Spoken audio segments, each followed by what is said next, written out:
আমাৰ যি ভবানীপুৰ সৰভোগ সমষ্টিৰ ৰাইজে পূৰ্বৰ পৰাই আমাৰ ভাৰতীয় জনতা পাৰ্টীৰ লগতে আছিলে, কাৰণ কিয় পূৰ্বতে যিহেতু মই বিধায়ক আছিলোঁ আৰু সেইপিনে যিহেতু ভবানীপুৰতো যিহেতু আমাৰ বিধায়ক আছিলে, গতিকে এইবেলিও যিহেতু মই যোৱাবাৰ দলৰ সভাপতি হোৱাৰ বাবে দলে মোক পাটাচাৰকুছি সমষ্টিত অংশগ্ৰহণ কৰাৰ কাৰণে কৈছিলে, আৰু যাৰ কাৰণে ৬২,০০০ ভোটৰ ব্যৱধানত মই জয়লাভ কৰিছিলোঁ, ৮৩,০০০তকৈ অধিক ভোট পাইছিলোঁ।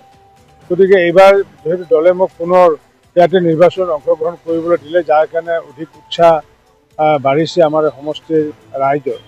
আৰু এই উৎসাহ বাঢ়িছে এইকাৰণে যিহেতু পূৰ্বতে যিখিনি কাম কৰিছিলোঁ, গতিকে সেইখিনি কাম কৰাৰ পিছত মাজতে ৫টা বছৰ স্থবিৰ হৈ গৈছিলে। ইয়াৰে স্থানীয় CPM-ৰ বিধায়কগৰাকীয়ে যি ধৰণৰ ৰাইজক সেৱা দিব লাগিছিলে, সেৱা দিয়াৰ ক্ষেত্ৰত সম্পূৰ্ণৰূপে ব্যৰ্থ হৈছে, যাৰ কাৰণে এইবাৰ পুনৰ মানুহৰ মাজতে জাগৰণ এটা আহিছে।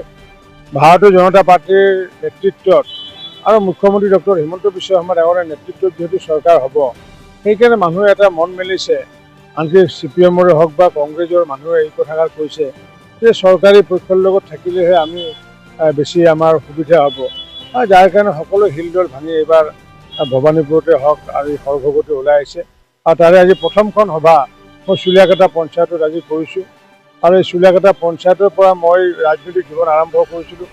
এই কুমুৰীয়াৰ পৰাই মই ৰাজনৈতিক জীৱন আৰম্ভ কৰিছিলোঁ ২০০৪ চনত। গতিকে সেইকাৰণে আজি মই প্ৰথমখন সভা মই ইয়াৰ পৰাই আৰম্ভ কৰিছোঁ।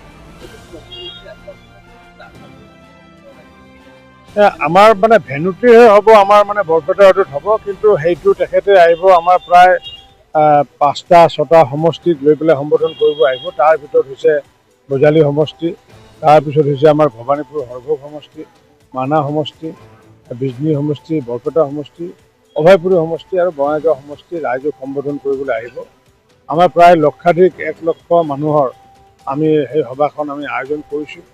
আৰু আমাৰ কাৰণে পৰম সৌভাগ্য যে 10টা বছৰ পিছত মাননীয় আমাৰ প্ৰধানমন্ত্ৰী ডাঙৰীয়াই ২০১৬ চনত এই একেটা বৰপেটা ৰোডৰ একেটা ভেনুতে আহিছিলে, আৰু সেই সময়ত মোৰ নিৰ্বাচন আছিলে। মোৰ লগতে বৰপেটাৰ গোবিন্দ দাস আছিলে, অভয়াপুৰী আমাৰ ভূপেন্দ্ৰই আছিলে।